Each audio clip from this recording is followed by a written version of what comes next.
If every NFL team could go back in time and only use one draft pick to select a quarterback in their history, who would it be? First choice, first round. Steelers select Terry Bradshaw, quarterback, Louisiana Tech. I don't want to be the first pick in the draft.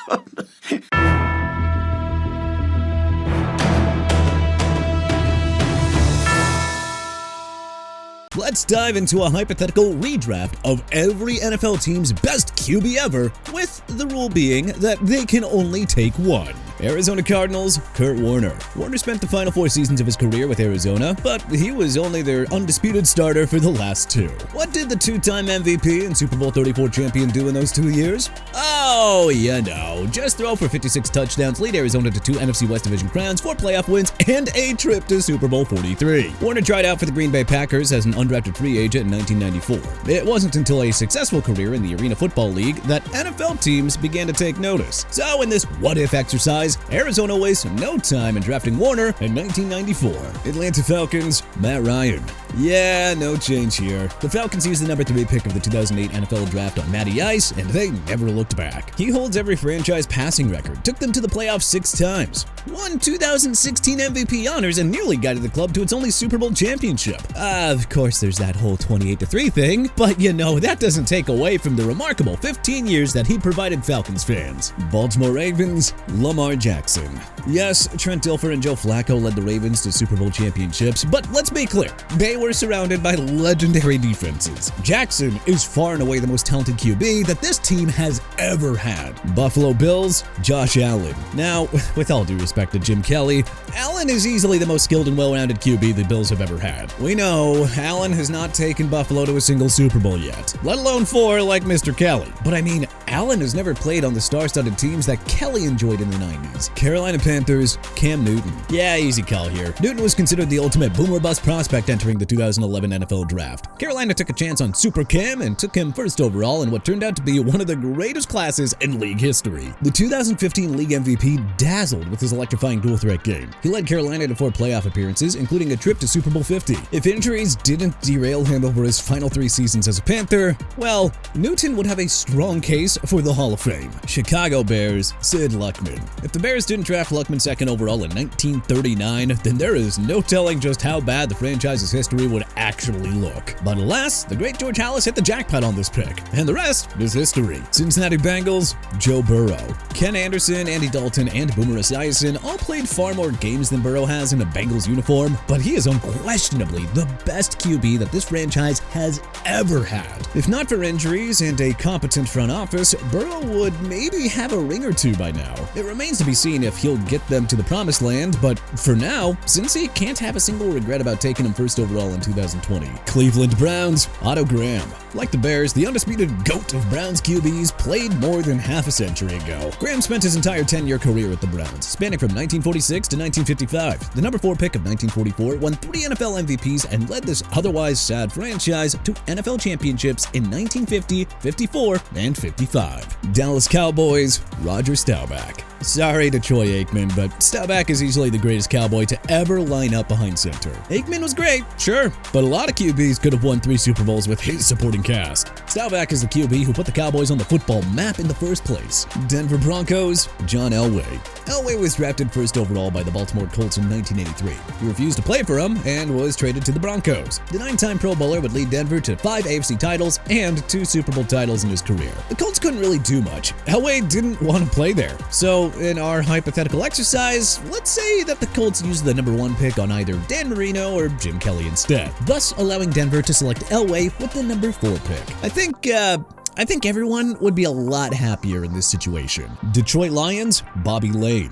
After short stints at the Bears and New York Bulldogs, Lane joined the Lions franchise in 1950. Lane led the Lions to NFL championships in 1950, 53, and 57. And as Detroit fans know all too well, the franchise has not been the same since it traded the Hall of Famer to the Steelers in 1958. Detroit hasn't been to a league championship game since trading Lane. Green Bay Packers, Bart Starr. Alright, this is the great debate. Starr, Brett Favre, or Aaron Rodgers? We're going with Starr here because he is the one who put this franchise on the map with Vince Lombardi. I mean, come on, he's a 5-time NFL champion who led the Packers to victories in Super Bowls 1 and 2. He laid out the Packers' winning culture. Take Favre and Rodgers away and, well, the legacy of Starr still lives on. By the way, isn't it hard to believe that Starr wasn't drafted until the 17th round at 200 overall in 1956? That's so freaking wild. Houston Texans, C.J. Stroud. As the NFL's youngest franchise, the Texans haven't been blessed with a whole lot of quality quarterback play. We are still waiting for him to regain that MVP-like form that we saw in his 2023 rookie year, but at the very least, he's efficient enough as a game manager on a team that leans on its lights-out defense to win. Indianapolis Colts,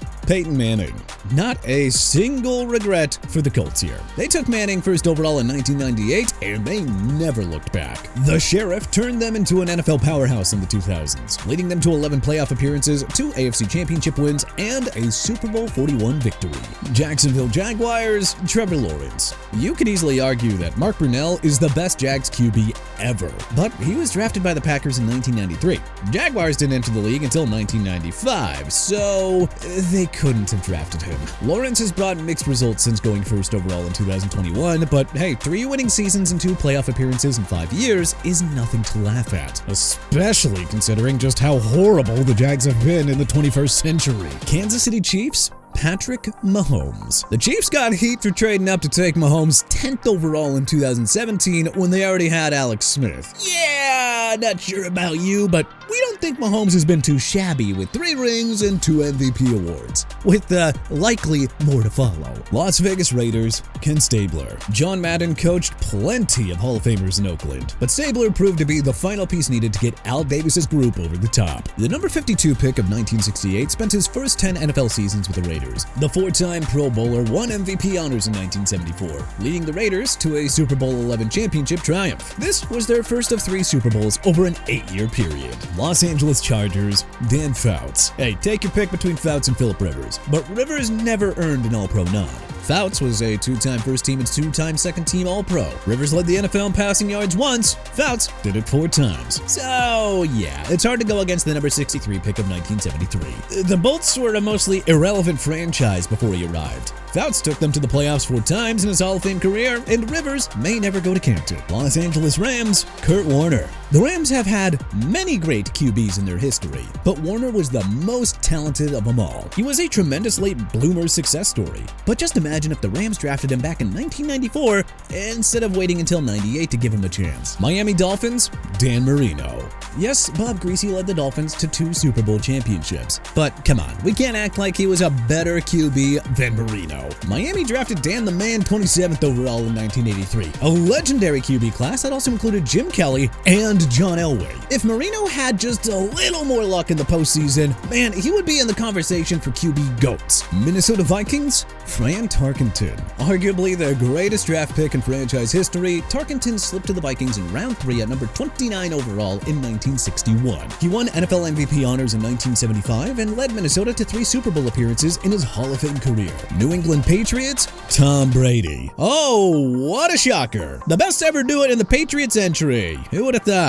I mean, come on. You all know the story here. The number 199 pick of the 2000 NFL Draft entered the league with literally 0 expectations. And fast forward to now, and he's the undisputed GOAT with 7 Super Bowl rings, 6 as a Patriot, 3 MVPs, and the proud owner of every major passing record. Moving on. New Orleans Saints, Drew Brees. The Saints signed Brees as a free agent in 2006 when the Chargers opted to roll with Phillip Rivers as their QB. And the rest is history. Brees cemented himself as the all-time great over his 15 years in New Orleans. At the time of his retirement, the Super Bowl 44 championship and MVP winner was the league's all-time passing yards and TDs leader before Tom Brady surpassed him. New York Giants, Eli Manning.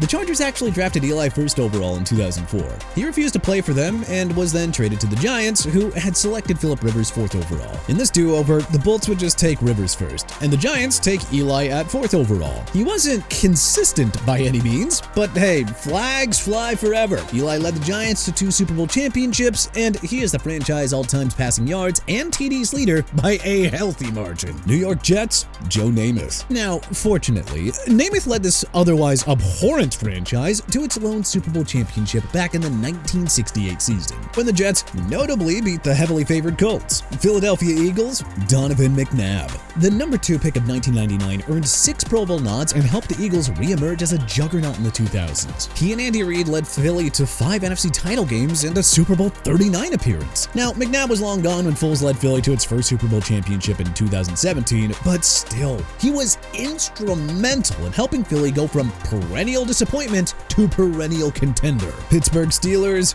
Terry Bradshaw. There's a small crowd of Steelers fans who would maybe prefer Ben Roethlisberger on this list, but Big Ben didn't win 4 rings like Bradshaw. San Francisco 49ers, Joe Montana. If not for Brady, Montana would be the greatest draft steal in NFL history. The 49ers didn't take him until round 3 at number 82 overall. And little did everyone know at the time, but this pick would turn the league upside down. Montana led the 49ers to 4 Super Bowl championships, and let's be real, would Steve Young have led the 49ers to their 5th Super Bowl if he didn't learn behind Joe Cool in the first place? I don't think so. Seattle Seahawks, Russell Wilson. Wilson's tenure at the Seahawks ended on ugly terms, but come on, there is no debating who the best QB in franchise history is. Tampa Bay Buccaneers, Tom Brady. He only played 3 seasons with the Bucs, but the GOAT sure made him memorable. If you're a Bucs fan, your only complaint is, what if they drafted TB12 in the first place? As previously noted, he wasn't taken until round 6 at number 199 overall in 2000. He led the Bucs to 1 Super Bowl title, but it would have been far more if Tampa had landed him 20 years earlier before 2020 free agency. Tennessee Titans, Warren Moon.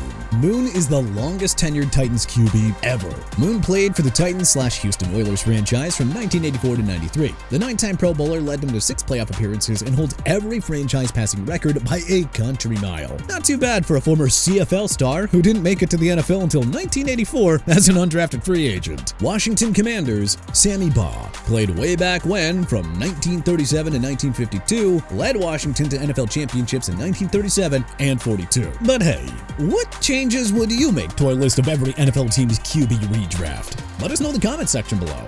If you liked this video and learned a thing or two, then clicking the like button helps us out a ton. And you know, we really appreciate it. If this is your first time coming around to TPS though, then subscribing is a great idea because we put out videos like this every single day. But as always, thanks for watching, and we'll see you guys next time.